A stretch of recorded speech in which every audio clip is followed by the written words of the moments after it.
राज तरंगिणी।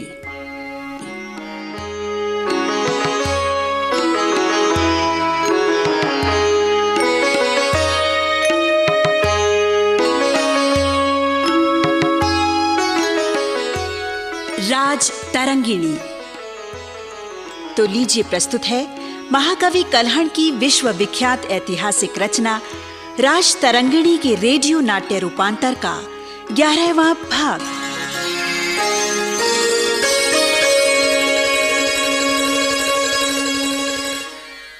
सम्राट उच्चल ने बहुत ख्याति और प्रशंसा अर्जित की, किंतु एक समय ऐसा भी आता है जब मनुष्य के पूर्व संचित पुण्य समाप्त हो जाते हैं और वो विपरीत बुद्धि के वश होकर विनाश की ओर अग्रसर होने लगता है। उच्चल के साथ भी ऐसा ही हुआ। एक तो वो स्वयं शासन के प्रति प्रमादग्रस्त हो गया, दूसरी ओर डामर आदि धूर्त तथा राज्य लिप्सु सुसल विभिन्न प्रकार के षड्यंत्र रचने लगे। सम्राट उच्चल को यह अनुमान भी नहीं था कि मृत्यु सिर पर मंडरा रही है, अतः वो अपनी प्रतिष्ठा के अनुसार व्यवस्था करने में शिथिल पड़ गया। उन्हीं दिनों किसी कार्यवश वो झम राज्य गया। जब वो कंबलेश्वर ग्राम के मार्ग से होकर जा रहा था, तब सहसा आसपास रहने वाले सशस्त्र चोरों लुटेरों ने उसे घेर लिया। उस समय सम्राट उच्चल के साथ गिने चुने सैनिक थे, अतः बल प्रयोग संभव न था। फिर भी किसी प्रकार उच्चल अवसर पाकर वहां से जान बचाकर भाग निकला। रात का समय था। आगे जाकर वो मार्ग में भटक गया। प्रातः काल होने पर सेना शिविर के लोगों को यह दुखद समाचार मिला कि राजा उच्चल अब इस संसार में नहीं रहे। इसके पश्चात की परिस्थितियों से परिचित होने के लिए आगे का वर्णन सुनिए।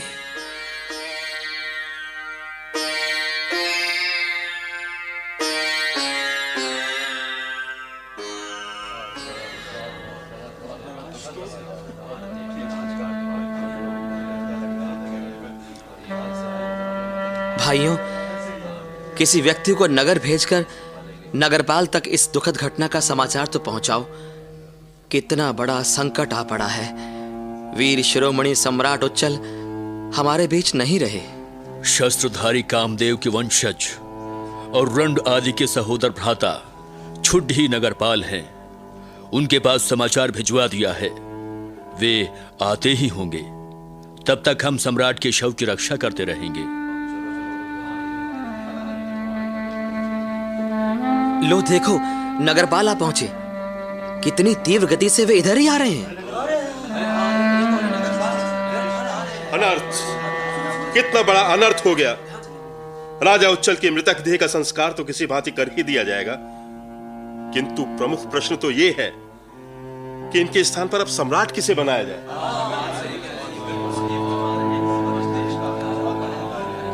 कायस्थ कुल के लोग ये कैसा कोलाहल कर रहे हैं। फनिक उस कुटिल प्रकृति के सड्ड नामक व्यक्ति को देखो, कैसा हाथ हिला हिलाकर सबको अपनी ओर खींचता कुछ कहना चाहता हो जैसे। तनिक सुने तो क्या कहना चाहता है। भाइयों, आप लोग शांत होकर मेरी बात सुने। हमारा कुटुंब विशाल है।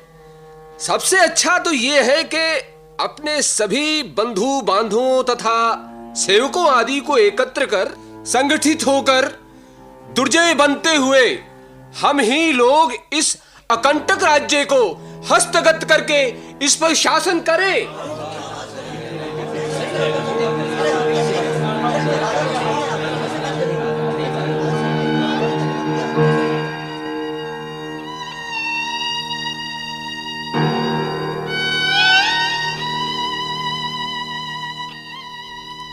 राजा यशस्कर देव के वंशज थे वो लोग जो राज्य को हस्तगत करना चाहते थे। उन्हें राजा के निर्जीव समान पड़े शरीर की कोई चिंता ही न थी। लोभ और दुर्भावना नाश को जन्म देते हैं। वही उनका भी हुआ। राज्य प्राप्त करने की होड़ में वे आपस में ही कट मरने लगे। वातावरण को विषाक्त होते देख लवट नामक मारवाहक के पुत्र सड्ड अपनी दूषित योजनाओं से लोगों को भड़काने लगा। अरे मित्र, अवसर का लाभ उठाकर मुट्ठी भर लोगों को साथ लेकर क्षेमदेव का पुत्र भी तो क्रूरता पूर्वक साहसिक पग उठा रहा है। उसने राजभवन से राजा का स्वर्ण भृंगार चुरा लिया है और इस तरह का व्यवहार कर रहा है जिससे उस पर किसी को चोर होने का संदेह ही ना हो। बड़ा गंभीर होने का नाटक करता घूम रहा है वो। पर उसका नाटक काम नहीं दे पा रहा। आडंबर अधिक दिन साथ नहीं देता है। आजकल वो नंगी तलवार लिए नंगे सिर अभिमान के वशीभूत हुआ सब किसी की हंसी उड़ाता फिर रहा है। सबको अंगुलियों पर नचाता राजकुमार की भांति चक्कर काटता रहता है। उसकी बातों और संकल्प से तो यही लगता है कि वो राज्य को हस्तगत करने का अवसर देख रहा है।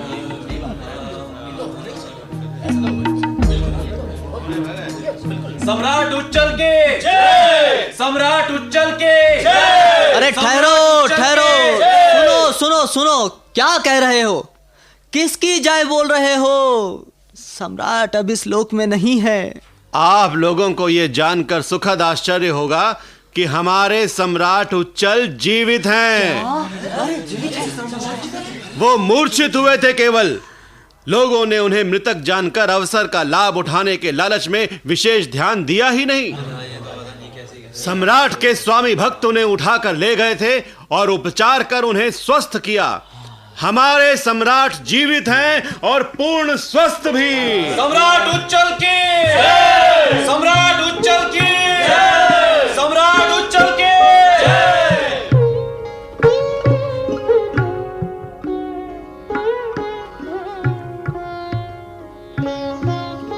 महाराज की जय हो। स्वस्थ रहो। क्या समाचार है?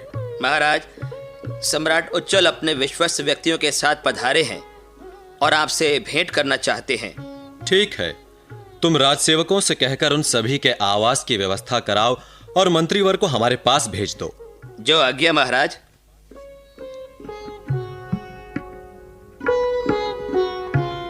महाराज की जय हो। कश्मीर नरेश श्रीमान उच्चल हमारे राज्य राजपुरी में क्यों पधारे हैं और हमसे क्यों मिलना चाहते हैं? किसी प्रकार का कोई षड्यंत्र तो नहीं? ऐसी कोई बात नहीं है सम्राट। मैंने सभी प्रकार से पूछताछ कर ली है। गुप्तचरों से भी सभी भेद जान लिया है। मैंने आपके आदेश से पूर्व ही सारी व्यवस्था करा दी है। मैं स्वयं आपकी सेवा में आने वाला था। हम पूरा विवरण जानना चाहते हैं, शीघ्र कहो। सम्राट उच्चल अपने विरुद्ध षड्यंत्रों से ऊब चुके थे। उधर उन्होंने किसी भिक्षुक को रानी जयमती के भवन में छिपकर रहते हुए देख लिया था। अतः रानी जी से भी उनका बिगाड़ हो गया। तदंतर उन्होंने वर्तुल राज की कन्या विजला के साथ विवाह कर लिया है महाराज। ये तो ठीक, किंतु राजपुरी में आने का कारण? राजन, जब सम्राट उच्चल अपनी समस्याओं से जूझ रहे थे और किसी एकांत में रहकर भविष्य की चिंता में लीन थे, तभी उन्हें आपके पिता संग्रामपाल के देहावसान का समाचार मिला। तभी यह भी पता चला कि आपने अपने पिता का राज सिंहासन संभाल लिया है। इस सबसे उच्चल को क्या लेना देना है? नहीं राजन, राजनीति बड़ी विचित्र होती है। सम्राट उच्चल को यह भी ज्ञात हो गया था कि षड्यंत्रकारी दुष्टों ने राज्य पाने योग्य आपके बड़े भाई को बंदी बनाकर आपको राज्य सिंहासन पर बिठाया है। इससे उच्चल बहुत क्षुब्ध हुए और आपकी रक्षा के निमित्त राजपुरी आ पहुंचे हैं। हमारी रक्षा वे किस प्रकार करेंगे? महाराज, वे आपकी पुत्री से विवाह करना चाहते हैं। इससे आप दोनों का बल बढ़ेगा और धूर्त लोग आपका कुछ भी नहीं बिगाड़ सकेंगे। मंत्रीवर, क्या आप इस संबंध को उचित समझते हैं? हमारी समझ तो कोई काम नहीं कर पा रही। राजन, सम्राट उच्चल एक श्रेष्ठ पुरुष हैं। याचकों के लिए वे साक्षात चिंतामणि हैं। उनका विचार है कि आपकी पुत्री लक्ष्मी और स्थिरता की प्रतिमा स्वरूपा हैं।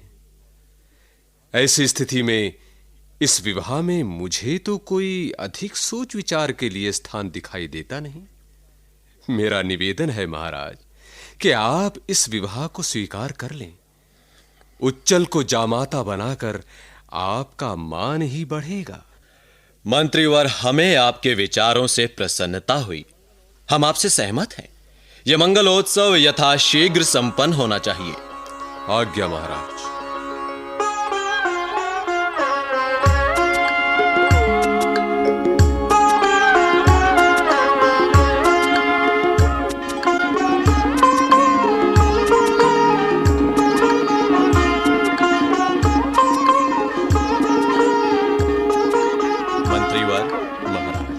हमारे जामाता उच्चल ने हमारी पुत्री के पाणी ग्रहण के पश्चात जिस विशाल उत्सव का आयोजन किया, वो हमारे लिए गर्व का विषय है। जी राजन।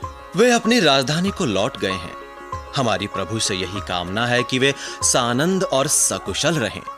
मंत्रीवर महाराज, अब हमारी भी एक इच्छा है। आज्ञा करें महाराज। राज्य कार्य में लगे हुए श्रेष्ठ और सद्गुणी अधिकारियों को पदोन्नत किया जाए। जो किसी प्रकार से भी समझते नहीं और द्रोह रखते हैं, उन्हें पद से हटा दिया जाए। आपके आदेशों का पालन किया जाएगा राजन। किंतु इतना तो मैं अवश्य कहूंगा कि द्रोहियों के संबंध में पुनर्विचार कर लिया जाए तो अच्छा होगा, क्योंकि द्रोह की लपटें अपने पराये का भेद नहीं देखती महाराज। आपको भय किस बात का है मंत्रीवर? भय यही है राजन कि कहीं विद्रोह की अग्नि आपको और आपके जामाता उच्चल तथा उनके भाई सुस्सल को भी अपनी लपेट में ना ले ले। हम अपनी ओर से पूर्णतया सावधान रहेंगे, और उच्चल तथा सुस्सल भी कम कूटनीतिज्ञ नहीं है। फिर भी दैव जो दिखाएगा वो तो देखना ही पड़ेगा। आप जैसा उचित समझे।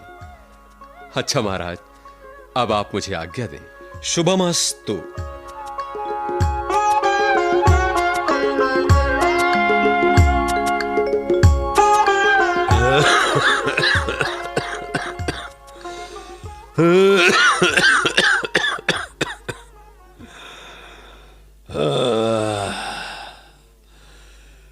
डामरों, भिक्षुओं और धूर्त विद्रोहियों ने एक एक कर सबको लील लिया। न लोहर नरेश रहे, न कश्मीर के राजा उच्चल।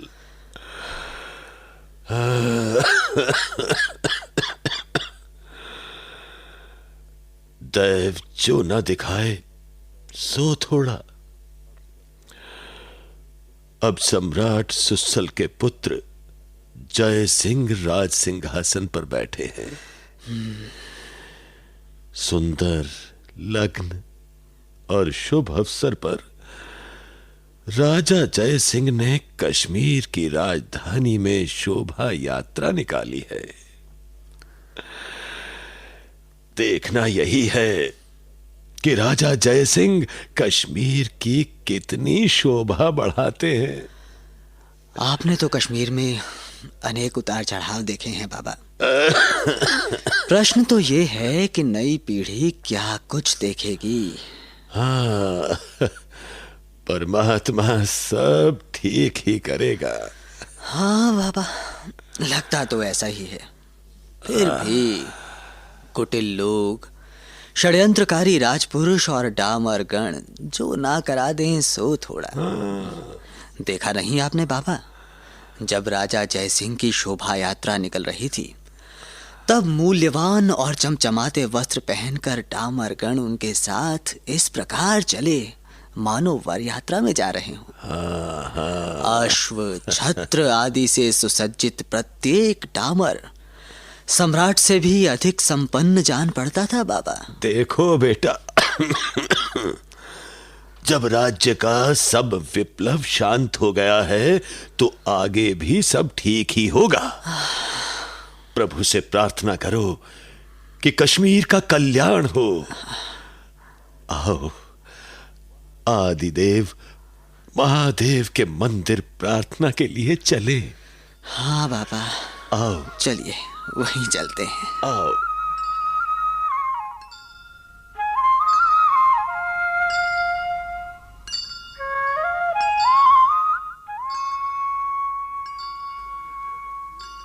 अब तो मित्र कश्मीर में नित्य उत्सव के आयोजन होते रहते हैं। लवण्यों की तुरही बजती रहती है। राजा जयसिंह योद्धाओं से घिरे रहते हैं। सुरक्षा के पूरे प्रबंध हैं। होंगे ही।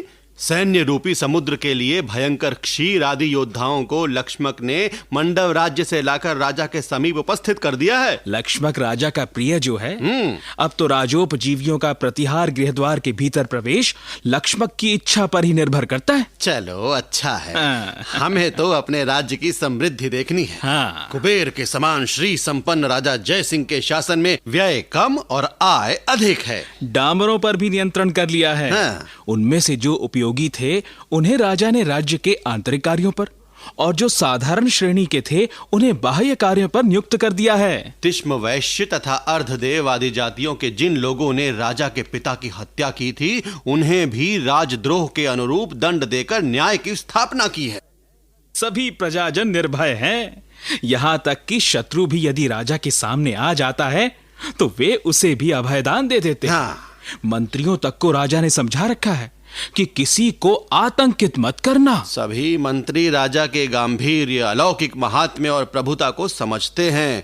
फलतः राजा भी उनकी आवश्यकताओं का ध्यान रखते हैं। किंतु मित्र, अत्यधिक उन्नत अवस्था को प्राप्त प्रतिहार लक्ष्मक मंत्रियों की उन्नति सह नहीं कर पा रहा। उसने कई मंत्रियों के विरुद्ध षड्यंत्र रचा है, अब जनक सिंह के पीछे पड़ा है। किंतु जनक सिंह का वो कुछ नहीं बिगाड़ पाएगा, क्योंकि वो बचपन से ही राजा का स्नेह भाजन रहा है। वो भी राजा के सभी व्यवहारों से परिचित है और उसके तरुण पुत्र भी उसके चारों ओर विद्यमान रहते हैं। अरे किन पुत्रों की बात कर रहे हो? आओ आओ मित्र, तुम भी आओ। हम जनक सिंह के पुत्रों की बात कर रहे हैं, जो छाया की भांति साथ लगे रहते हैं। अरे मित्र, अब उन्हीं में से एक छाया से अलग हो गया है। किसके अलग होने की बात करते हो? अरे मित्र, छुड्डा नामक पुत्र पिता का विरोधी हो गया है। भला क्यों? पिता ने किसी बात पर डांट दिया, उसे अपमान का अनुभव हुआ। अपमानित हो अभिमानवश जनक सिंह के पीछे पड़ गया और अब अपना माया जाल फैलाता घूम रहा है। बड़े आश्चर्य की बात है।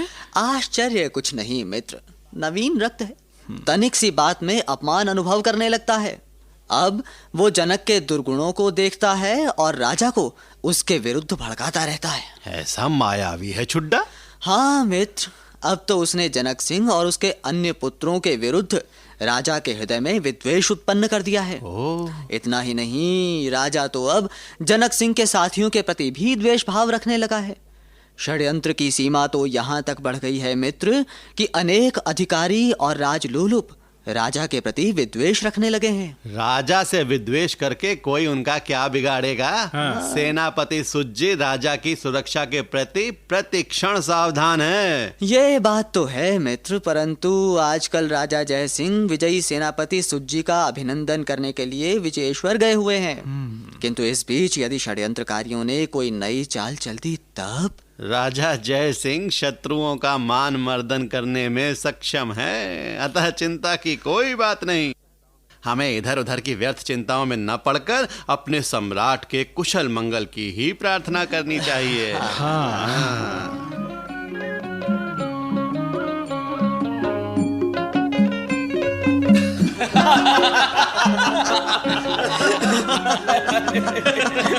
बहुत हंस लिए, बहुत हंस लिए। अरे भले मानुस, अब तू भी हंसता ही रहेगा या हंसी का कुछ कारण भी बताएगा? बताता हूँ। हाँ। अरे वो था ना द्रंगादेव। हाँ, क्या हुआ उसे? अरे द्रंगादेव पुष्याणवाड़ से लौट रहा था तो किसी अज्ञात व्यक्ति ने अपना बाण चलाकर उसे मार डाला। हाँ। तो इसमें हंसने की क्या बात है? राजा जयसिंह का एक विरोधी समाप्त हो गया। अरे लेकिन द्रंगादेव का सेना नायक तो... सेना नायक जीवित है क्या? अरे जीवित नहीं है, वो भी मारा गया। तो उसके मरने के समाचार से तुम्हें हंसी क्यों आ रही है? हाँ। मरने के समाचार से नहीं मित्र, वो जिस ढंग से मरा उसे जानकर हंसी आ रही है। भाई अपनी हंसी को रोको और जो कुछ भी हुआ उसे ठीक प्रकार से बताओ। हम भी तो जाने आखिर हुआ क्या है। हुआ ये कि सेनापति सुज्जी का सम्मान करके जब राजा जयसिंह लौटे तो अवंतीपुर के द्वार पर ही द्रंगाधिप का सेना नायक शत्रु के रूप में राजा के सामने आ खड़ा हुआ। अच्छा, तब क्या हुआ फिर?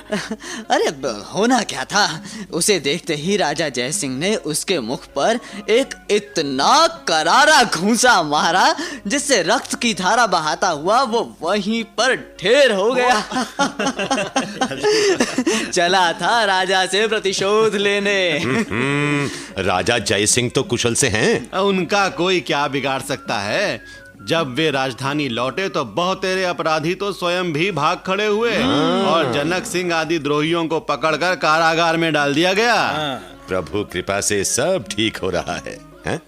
राजा जयसिंह भी अब शांत चित्त होकर शासन की देखभाल कर सकेंगे। अरे मित्र, राजा को शांति कैसी? अभी तो वे कार्तिक मास की प्रतीक्षा में हैं। क्यों? कार्तिक में क्या कोई विशेष आयोजन करने का विचार है? वे शमाला ग्राम जाकर वहां के प्रजाजनों की कुशलता अपनी आंखों से दिखाना चाहते हैं। प्रजा पालक राजा की यही तो विशेषता है। अपने सुख और विश्राम की चिंता ना कर वो प्रजा के कुशल क्षेम की चिंता करता है। भगवान राजा जयसिंह को स्वस्थ रखे।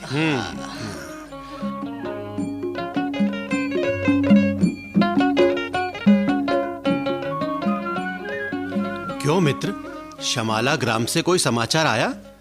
किसी गुप्तचर अथवा सैनिक ने कुछ संदेश भिजवाया अथवा नहीं? मित्र, बातें तो ढेर सी पता चली हैं, परंतु संक्षेप में इतना ही है कि शमाला जाते हुए मार्ग में राजा जयसिंह को शत्रु समुदाय से भीषण युद्ध करना पड़ा। राजा तो शत्रु को पराजित कर सुख से आगे बढ़े होंगे, है ना? हाँ मित्र, हुआ तो ऐसा ही, किंतु कोष्ठक आदि दुष्टों के सहयोगियों ने भिक्षाचर को प्रलोभन देकर बुला भेजा। वो भी राज्य प्राप्ति की लालसा से चल पड़ा और एक एक दिन में 15 योजन मार्ग चलकर वो भिक्षु शिलिकाकोट नामक पर्वत पर आ धमका। वाह, बड़ा जीवट वाला निकला वो भिक्षु। हाँ मित्र, भूख, प्यास, थकावट, शत्रु भय तथा मार्गावरोध आदि की चिंता ना करता हुआ शत्रु पर विजय प्राप्त करने के लिए वो निरंतर दौड़ता ही रहा। हुआ क्या ये बताओ? भिक्षु के साहस की प्रशंसा करने से क्या लाभ? अब मित्र, होना क्या था, भिक्षु के बुरे दिन सामने आ गए और उसे पराजय का मुख देखना पड़ा। इस बीच और भी अनेक संघर्षों का राजा को सामना करना पड़ा। धूर्त लोगों ने समय का लाभ उठाकर सेनापति सुज्जी को भी राज्य के विरुद्ध भड़काने के प्रयत्न करने आरंभ कर दिए। राजा जयसिंह का सेनापति तो बहुत ही विवेकशील और स्वामी भक्त है। वो किसी के कहने में आने वाला नहीं है। अरे दिन रात जब उल्टी सीधी बातें कहकर कान भरे जाते हैं तब विवेक धरा रह जाता है। फिर विधाता की गति भी बड़ी निराली है। वो सौभाग्य को दुर्भाग्य में और दुर्भाग्य को सौभाग्य में बदलने में भी देर नहीं करता। काल चक्र भी उत्थान पतन में, मित्र शत्रु में बहुत सहायक होता है।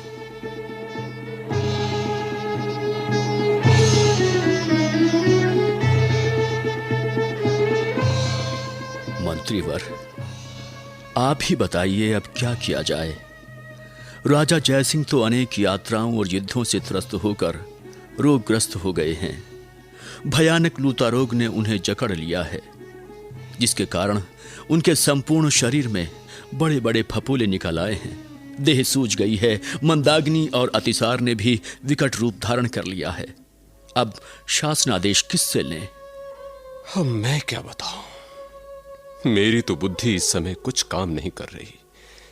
राजा के रोग के कारण मैं तो स्वयं चिंतित हूं।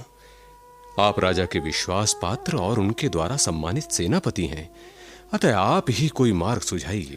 प्रतिहार जी, आप भी तो राजा के मुख्यमंत्री हैं, अतः उनका जिसमें कल्याण हो वही मार्ग आप सुझाइए। इस विषय में आप ही प्रामाणिक हैं। मैं तो राजद्रोहियों पर दृष्टि रखे हुए हूं। मुझे तो एक बात सूझती है। हाँ, कहिए तो। महारानी गुणलेखा से उत्पन्न राजा जयसिंह का एकमात्र पुत्र है परमांडी। हाँ है तो, पर वो तो अभी 5 वर्ष का ही है। तो क्या हुआ? सभी संबंधियों से परामर्श कर लिया गया है। वे परमांडी का राज तिलक करने को सहमत हो गए हैं। सिंहासन पर वो बैठे और हम लोग महारानी गुणलेखा से आदेश लेकर राजकार्य देखें। ठीक है, जैसा आप उचित समझें। आप स्वतंत्र हैं, राज्य के हित चिंतक हैं, अतः उचित पग ही उठाएंगे। हां, मैं अन्य राज्यसभा के सदस्यों तक आपका विचार अवश्य पहुंचा दूंगा।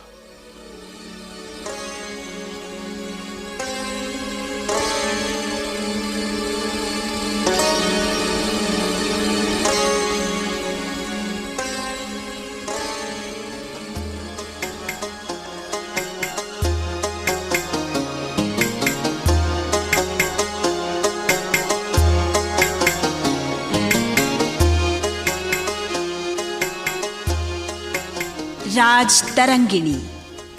अभी आप महाकवि कल्हण की महान कृति राज तरंगिणी पर आधारित धारावाहिक नाट्य रूपांतर का 11वां भाग सुन रहे थे। रूपांतरकार और निर्देशक थे विश्व प्रकाश दीक्षित पटुक, प्रस्तुतकर्ता मधु अत्री, संगीतकार Rasbihari Datta, recording engineer KN Joshi और प्रबंध संचालन अशोक मलकानी। भाग लेने वाले कलाकार थे योगेंद्र टिक्कू, नरेंद्र जोशी, नीरज यादव, केदारनाथ, राजेश कंबोज, सलीम खान, SK शर्मा, अशोक मलकानी और अश्वनी वालिया।